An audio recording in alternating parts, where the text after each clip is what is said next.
make him fly also.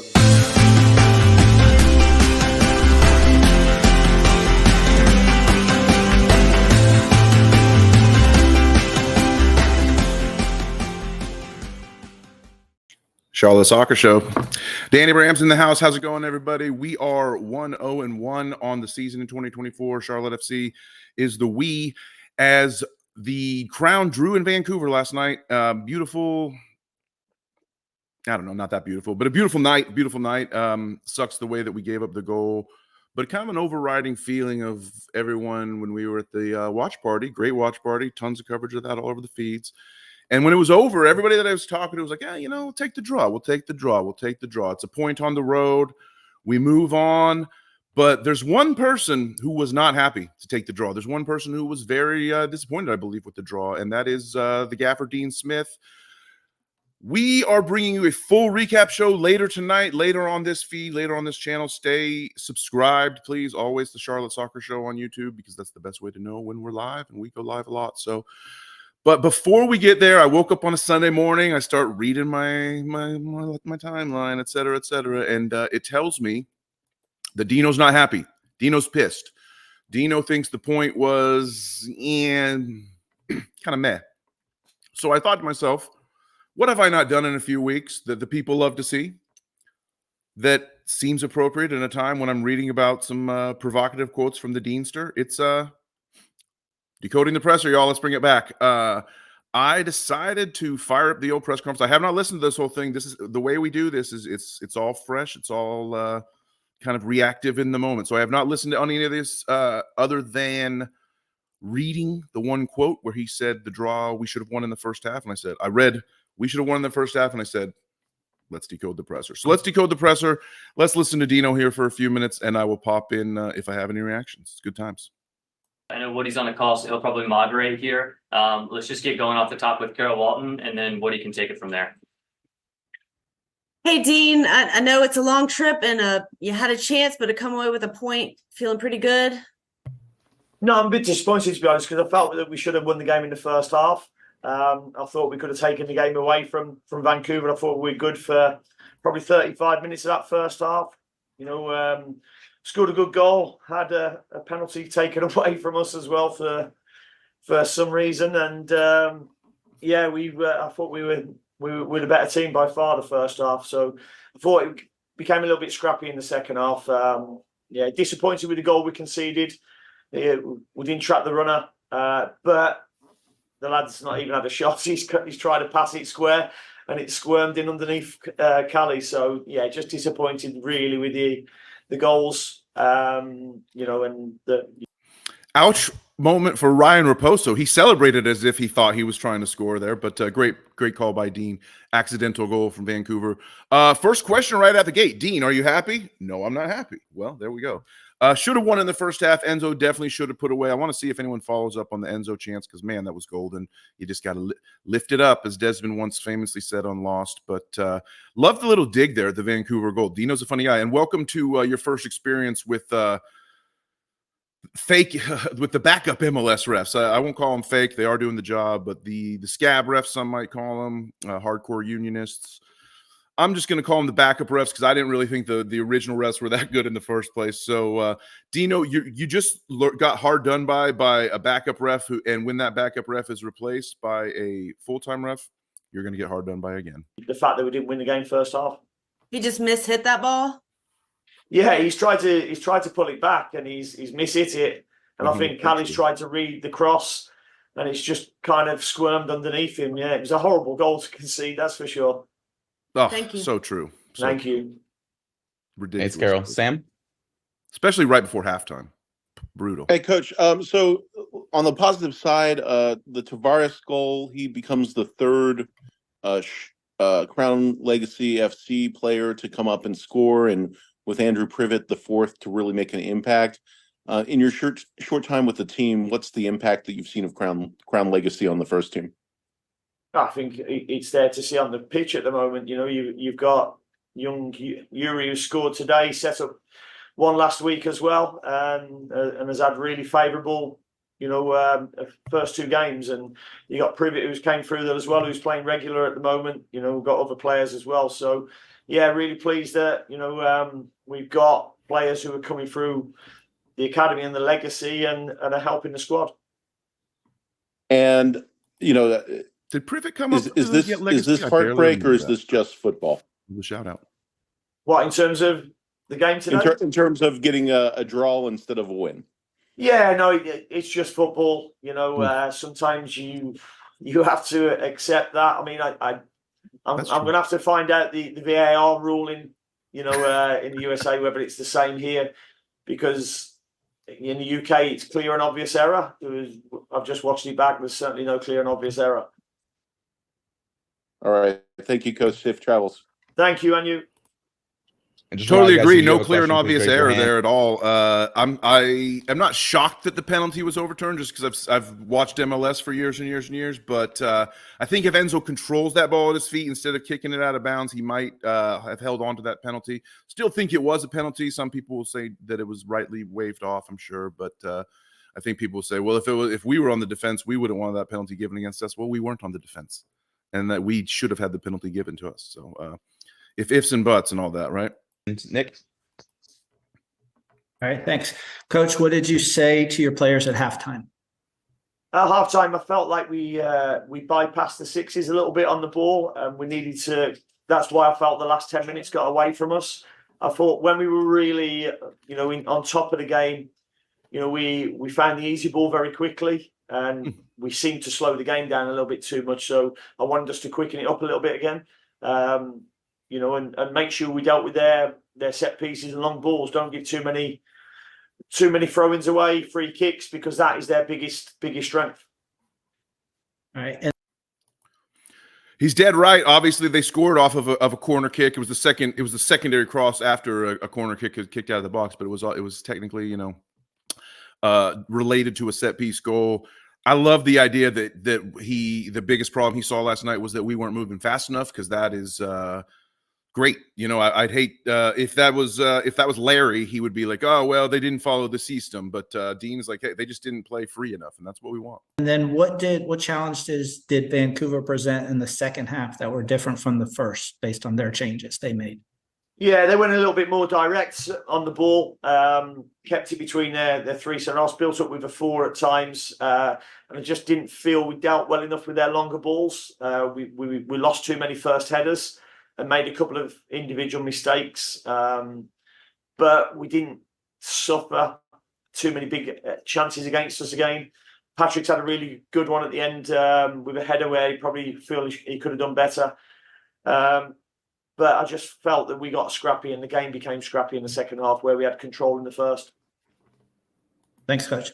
Thank you. That's a really interesting way to put it, in terms of like the scrappiness is what cost us. I agree. Vancouver kind of knew they were outclassed. And like he said, like they knew their best chance to score was off set pieces and things like that. So, Ryan Gauld, I think, was never really super dangerous, which was great. I mean, he had a decent rating in the game, but they scored. It was two of their other players, Vite and Raposo, that combined for the set piece, for the goal, the great goal, the cross that became a slippery, sloppy goal. But you can see, you can just look at Dean's face right there when we're talking about decoding the presser, like, and trying to like read between the lines. I mean, you can tell this is a guy who thinks he should have 6 points right now. Obviously, he did say that's football and kind of conceded that, but the guy is the flight home. I bet everybody was like pretty cool on the flight except Dean. Dean was probably like, mother Russia.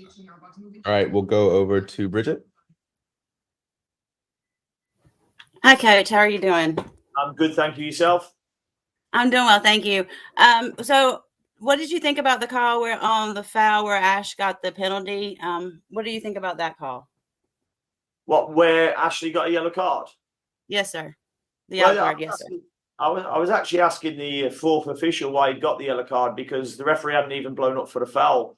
I thought Kerwin had been fouled just before. But, I saw that moment. It's tough for the officials, so I'm not going to, complain too much about officials at all. It's, they can make mistakes as well as we do.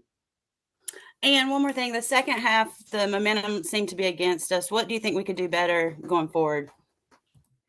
respect. I'll get to that in a second. Respect to Dino for like not criticizing the official, but I think the question was like, what do you think of Westwood giving a nice retaliation foul there, captain style? You know, I would have loved to hear Dino expound on that part of the answer a little bit. But hey, what can you do?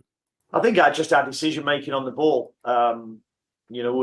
They wanted to press us in the start, certainly in the second half, and we tended to play in front of the press rather than beyond it.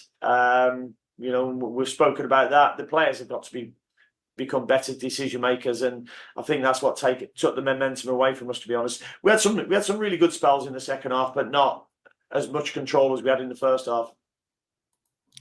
Thank you. Totally agree Thank there. you. Totally agree. All right, we'll think go I to can Steve even- and then Brian. Hey, Coach. The game was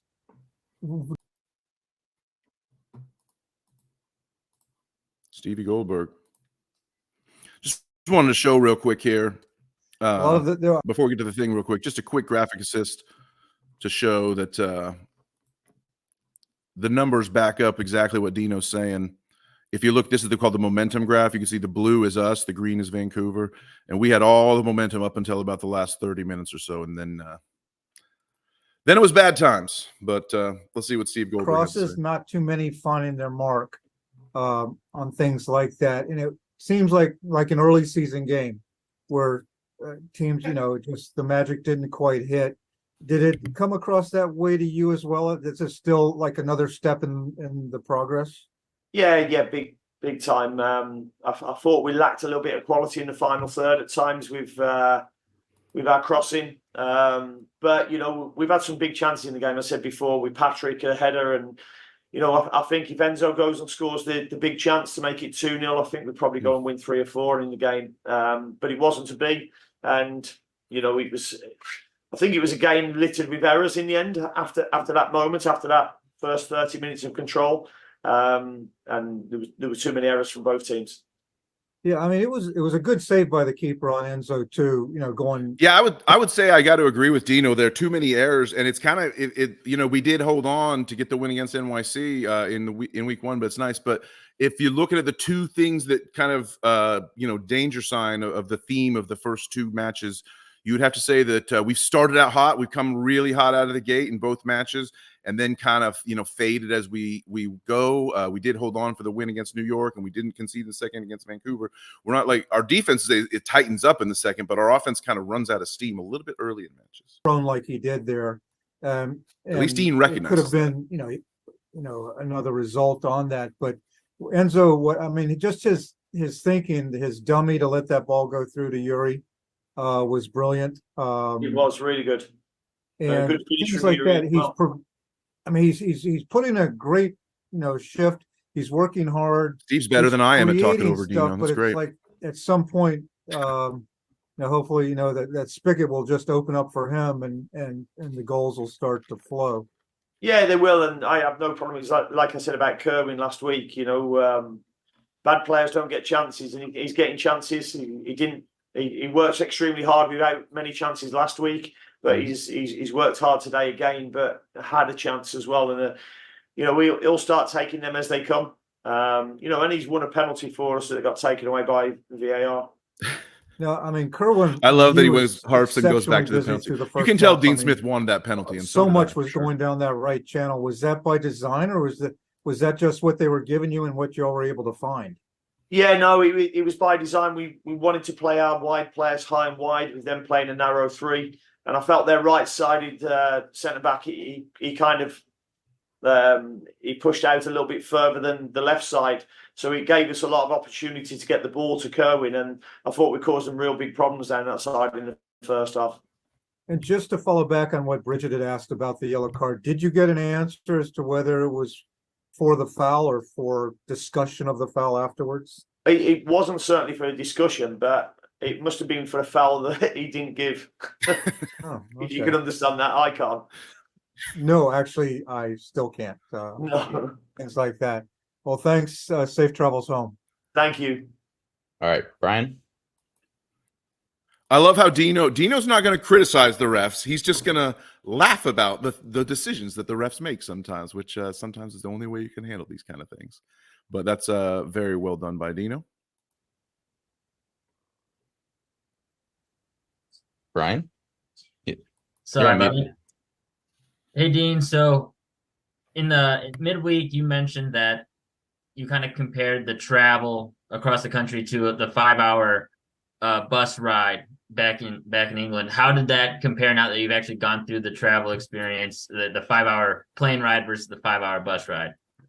Yeah, I mean, at this stage of the season, for me, that wasn't a problem. That wasn't a reason, why we were a little bit edgy in the second half. I don't think the travel's come into that. I thought the lads were ready for the game and started the game well. What we have done is got a point on the road. I think we had the bigger chances in the game, and if we take them, we win the game. And we've restricted them to a few set piece chances really. And they've scored a goal that was a pass. But yeah, so the travel was okay, to be honest. And I said that to the players as well. I'm sure there's going to be journeys later on during the season which are going to feel a lot harder. And then also, Everything he said there is true, but I will tell you this, Dean. You're just about to go get back on but he's saying this before he gets on another cross-continent 5-hour flight and lands at 6 a.m. or whatever. So I'm not sure if he would say the exact same thing this morning in answering that question as he said last night, but who knows? Fair play. I feel like we discuss a lot of the young players, especially the ones that come up through the academy and through Crown Legacy. But I don't feel like as much gets talked about when it comes to Privet, the young player from the Super Draft who came through the college ranks, similar to what your son did when he came overseas and went through the college ranks. Love the pander to the son. Can you kind of speak on Privet's performances so far, and just also your thoughts on the college game in the U.S. and that pathway to the pros? Well, I think last week Andrew Privet's made a match-winning tackle. That kept the lead at 1-0. Today he's had a really steady game. There's certainly things to work on and improve with Drew, and he's a good learner as well. He wants to get better. So yeah, pleased with his progress so far. And yeah, as you know, I've seen players come through that system. My son's in that system playing pro now as well, and it is a route they can go down. I think there's a little bit of a change coming as well with the spring season where they don't get so many minutes on the pitch, but hopefully they can address that, and we'll see a lot more coming through the college system. Thank you. Dean knows a few things about it. He doesn't really know all the details about the NCAA system, but he knows a few things. Privet, dude. What can we say? We need Privet on the show. Andrew Privet, please come on the show so we can give you your flowers for being amazing. Match-saving tackle against New York, as Dean mentioned. Dean, maybe he forgot. I'm sure he'll bring this up in film study, though. Privet also saved this draw with a clearance off the line. The ball had gotten past Kalina, and Angie Privet was there to kick it and boot it long. Don't forget about that moment. And Privet deserves it all. Privet is a revelation. I did not think he would remain a starter this going from last season to this season.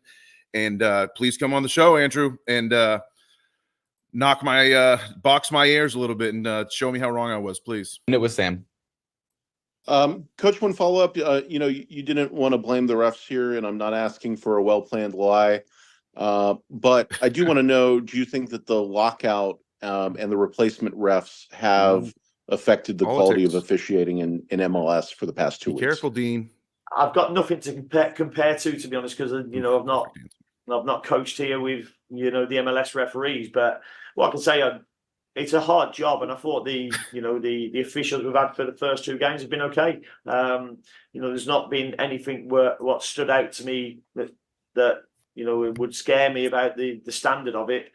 I mean, I was more concerned about, and I'll have to find out about the VAR decisions, because, as I say, the big thing for me is clear and obvious errors. That's the wording. There was certainly no clear and obvious error, and it looked to me like the referee didn't really want to go against his decision, but he was maybe being told to. All right, thank you, Coach. Thanks, Sam. Thank you, Dean. Dino, Cheers, the diplomat, we love it. right, what guys, a guy. we'll have, Dino's at the Yuri wheel. We're Tavares here absolute soon. huge fans of his. And that was the perfect answer to a tricky question. So 1-1 draw. Love decoding the presser. Love hearing more from Dino. Glad I got up early this morning to do this. Hope you get a chance to watch it, whether it's today on Sunday, the day after the win, or you can watch this anytime before the next match day. Leave comments, leave likes, leave all that, please. I don't usually say that, but I'm saying it this time. So mark this one down on the spreadsheet and join us live tonight, later this evening at Hopfly, because we're going to be breaking it all down at the bar like we love to do. And we do it for you and with you, and all together now. It's for the crown, baby.